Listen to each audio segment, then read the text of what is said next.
ក្មេងប្រុស4នាក់បានរៃប្រាក់គ្នាបានចំនួន 5,000 រៀលបន្ទាប់មកក៏បាននាំគ្នាហៅម៉ូតូកង់3មួយគ្រឿងជិះទៅងូតទឹកស្រះមួយកន្លែងស្ថិតនៅចម្ងាយប្រមាណជា3គីឡូម៉ែត្រពីភូមិឋានរបស់ពួកគេ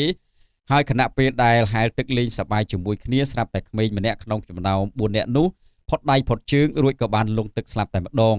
ហេតុការណ៍នេះបង្កឲ្យមានការភ្ញាក់ផ្អើលកាលពីវេលាម៉ោង 11:15 នាទីព្រឹកថ្ងៃទី 15 ខែឧសភាឆ្នាំ 2025 នេះដោយស្រះទឹកខាងលើមានជម្រៅប្រមាណជាង 4 ម៉ែត្រស្ថិតនៅជិតវត្តជំនង់មលូភូមិព្រៃរងៀងសង្កាត់ភ្លើងឆេះរទេះខណ្ឌកំពូលរាជធានីភ្នំពេញក្មេងប្រុសដែលលង់ទឹកបណ្ដាលឲ្យស្លាប់បាត់បង់ជីវិតមានឈ្មោះបុតអាយុ 13 ឆ្នាំមានទីលំនៅក្នុងបូរីសន្តិភាព 2 ភូមិដំណាក់ត្រយឹងសង្កាត់ចំចៅទី 2 ខណ្ឌពោធិ៍សែនជ័យរាជធានីភ្នំពេញក្មេងៗដែលបានទៅលេងជាមួយគ្នានោះបាននិយាយថានៅវេលាព្រឹកថ្ងៃកើតហេតុពួកគេបានរៃប្រាក់គ្នាបានចំនួន 5,000 រៀលបន្ទាប់មកក៏បាននាំគ្នាហៅម៉ូតូកង់3មួយគ្រឿងជិះចេញពីបរិយាសន្តិភាព 2 ទៅកាន់ស្រះទឹកខាងលើ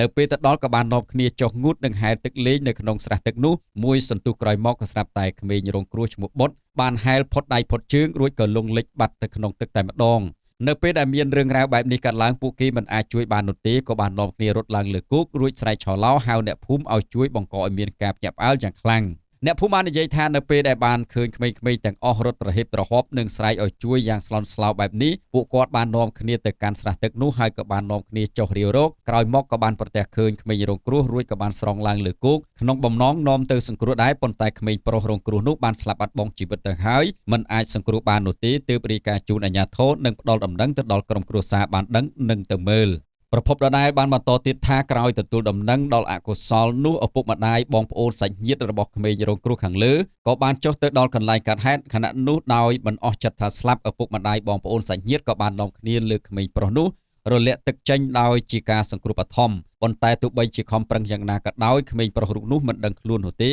បន្ទាប់មកក៏បាននាំគ្នាទៅគ្លីនិកឯកជនមួយកន្លែងនៅជិតនោះដើម្បីសង្គ្រោះអាយុជីវិតផងដែរប៉ុន្តែពេលទៅដល់គ្រូពេទ្យប្រាប់ថាក្មេងរងគ្រោះបានស្លាប់ទៅហើយពួកគាត់ក៏នៅតែមិនអស់ចិត្តថាស្លាប់ទៀតរួចក៏បញ្ជូនបន្តទៅកាន់មន្ទីរពេទ្យកុមារជាតិទៀតហើយនៅតែមិនទាន់ដឹងថាគ្រូពេទ្យប្រាប់ថាបែបណានោះឡើយនោះទេតែទិនជាមួយនឹងព័ត៌មានខាងលើនេះក៏ជាសារមួយសម្រាប់ក្រើនរំលឹកក៏ដូចជាការដាស់តឿនទៅដល់អាណាព្យាបាលគ្រប់រូបទាំងអស់កុំមានការធ្វេសប្រហែសឲ្យសោះចំពោះកុមារតូចៗ